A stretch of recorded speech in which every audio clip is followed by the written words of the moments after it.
یا امام عسکری یا امام عسکری ظالموں نے زہر مولا آپ کو ایسا دیا دست و پا کے ناخنوں سے خون جاری ہو گیا آپ کی غربت کو دیکھا یاد شابر آ گئی یا امام عسکری یا امام عسکری یا امام عسکری یا امام عسکری یا امام عسکری یا امام عسکری یا امام عسکری یا امام عسکری دفن شہ نے جس طرح سے اپنے اصغر کو کیا دفن شہ نے جس طرح سے اپنے اصغر کو کیا آ گیا نظروں میں ہائے منظر کرب و بلا اپنی تربت آپ نے جو گھر میں خود تیار کی یا امام عسکری یا امام عسکری یا امام عسکری یا امام عسکری بھیجیے بیٹے کو مولا بھیجیے بیٹے کو مولا منتظر ہے ماتمی یا امام عسکری یا امام عسکری یا امام عسکری یا امام عسکری گھر میں داخل ہو گئے تھے ظلم ڈھانے کے لیے پرسہ دینے کے بجائے قتل کرنے کے لیے ڈھونڈتے تھے چاروں جانے تیرے مہدی کو شکی یا امام عسکری یا امام عسکری یا امام عسکری یا امام عسکری ظالموں نے زہر مولا آپ کو ایسا دیا دست و پا کے ناخنوں سے خون جاری ہو گیا آپ کی غربت کو دیکھا یاد شابر آ گئی یا امام عسکری یا امام عسکری یا امام عسکری یا امام عسکری داستان ظلم مولا اب جہاں سے ختم ہو جب تلک مہدی نہ آئے روک دیجئے وقت کو اللہ جل کہتے گزرتی جا رہی ہے ہر صدی یا امام عسکری یا امام عسکری یا امام عسکری یا امام عسکری یا حسین حیا علی خیر العمل حیا علی خیر العمل حیا علی خیر العمل حیا علی خیر العمل یا حسین یا حسین یا حسین یا حسین دیکھو اے کوفیوں میں زینب دلگیر ہوں دیکھو اے کوفیوں میں زینب دلگیر ہوں دیکھو اے کوفیوں میں زینب دلگیر ہوں دیکھو اے کوفیوں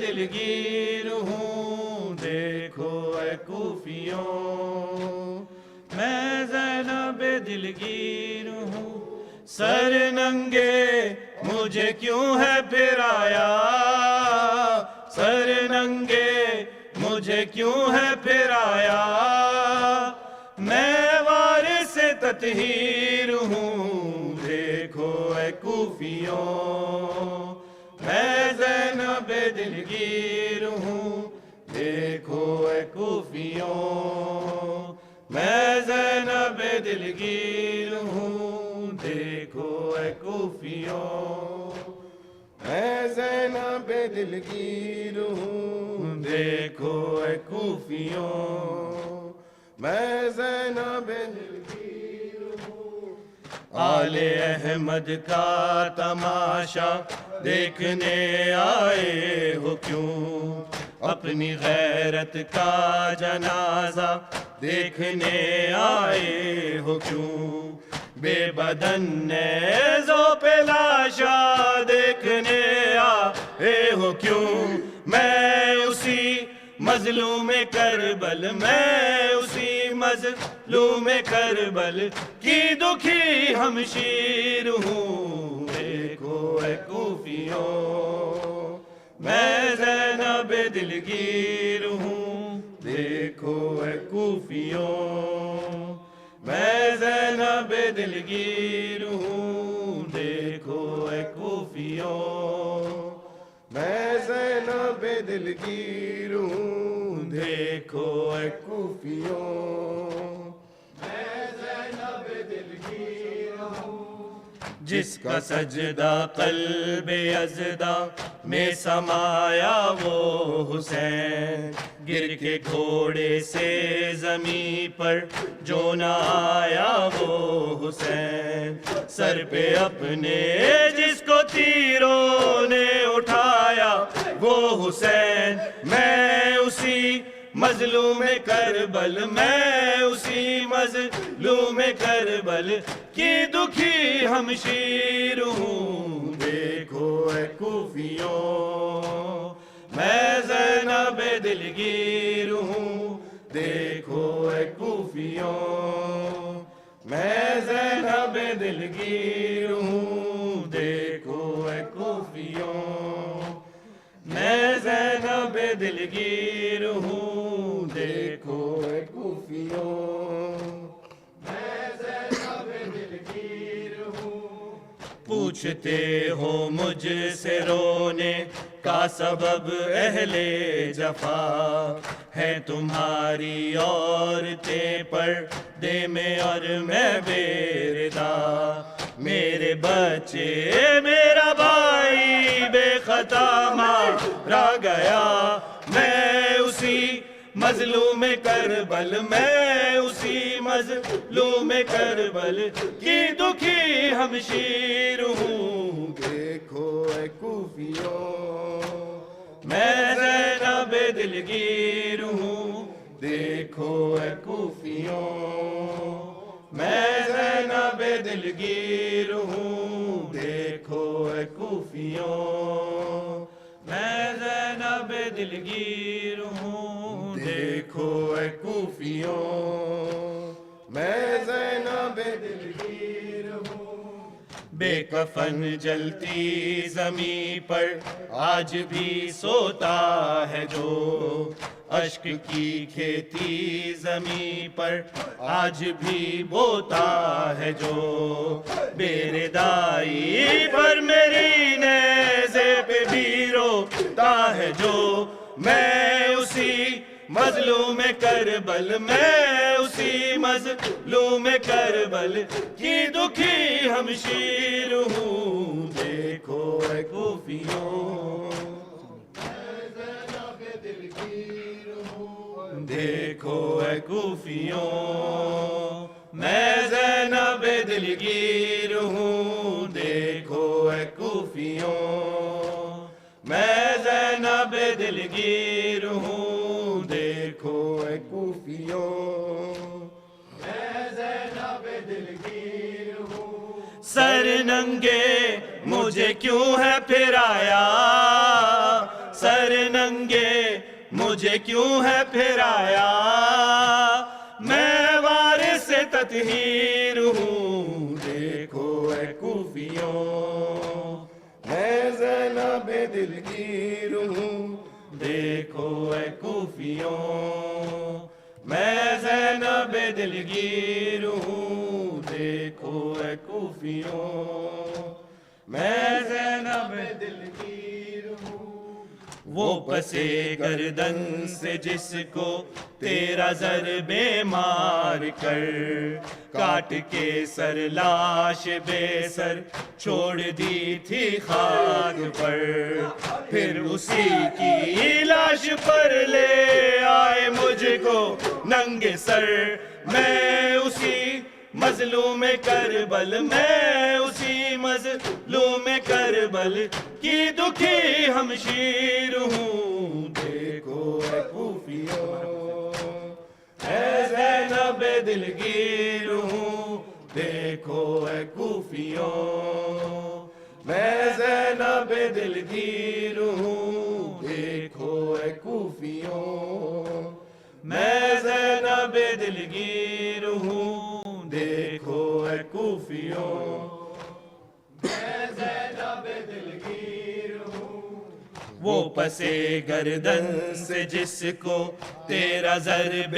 مار کر کاٹ کے سر لاش بے سر چھوڑ دی تھی خاک پر پھر اسی کی لاش پر لے آئے مجھ کو ننگے سر میں اسی مظلوم کربل میں اسی مظلوم کربل کی دکھی ہمشیر ہوں دیکھو اے کوفیوں میں زینب دلگیر ہوں دیکھو اے کوفیوں میں زینب دلگیر ہوں دیکھو اے کوفیوں میں زینب الوداع ماتمیوں الوداع دیکھو اے کوفیوں میں زینب دلگیر ہوں جس کا غازی سو گیا در یا کنارے تشنل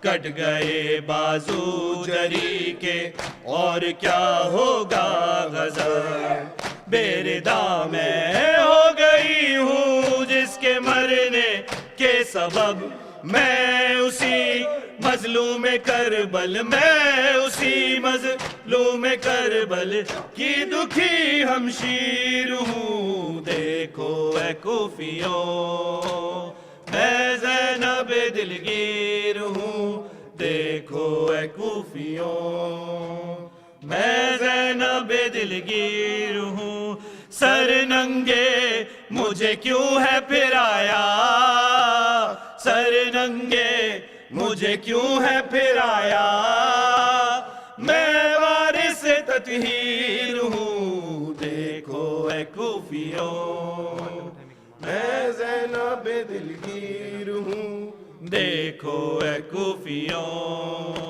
میں زینب دلگیر ہوں دیکھو اے کوفیوں میں زینب دلگیر یا حسین یا بھولے شبیر نہیں بھولے نہ بھولے نہ بھولے شبیر نہیں بھولے نہ بھولے نہ بھولے شبیر نہیں بھولے نہ بھولے نہ بھولے شبیر نہیں بھولے ہو ایک چادر زینب کی ہو ایک چادر زینب کی ہو ایک سینہ اکبر کا ماتم کرو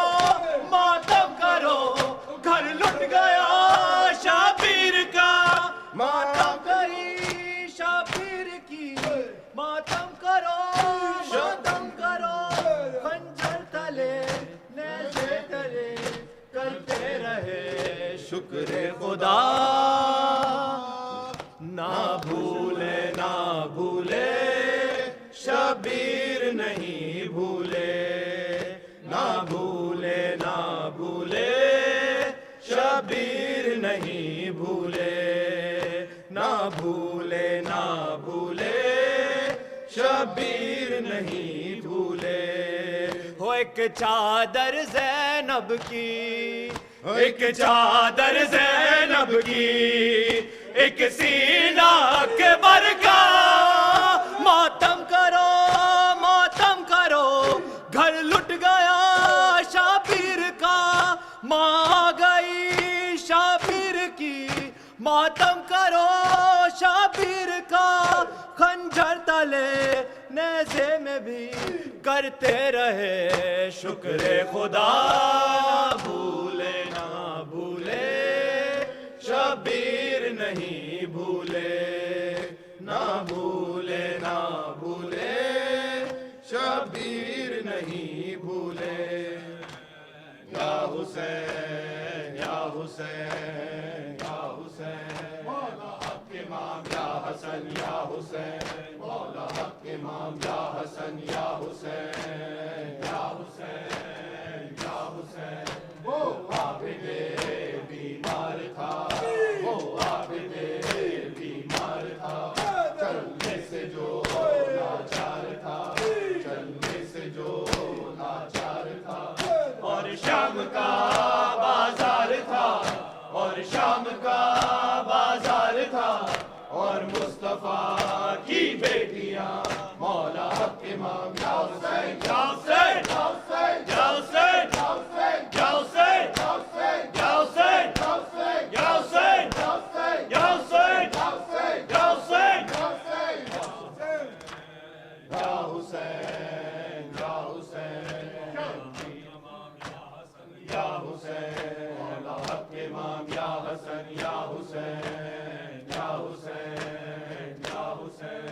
شبیر کی وہ لاڈلی، شبیر کی وہ لاڈلی، سینے پہ جو شاخ پلی، سینے پہ جو شاخ پلی، جس کی ابارن میں جلی، جس کی ابارن میں جلی، منہ پر تماچوں کے نشان، مولا حق امام یا حسین یا حسین یا حسین یا حسین یا حسین یا حسین یا حسین یا حسین یا حسین یا حسین یا حسین یا حسین یا حسین۔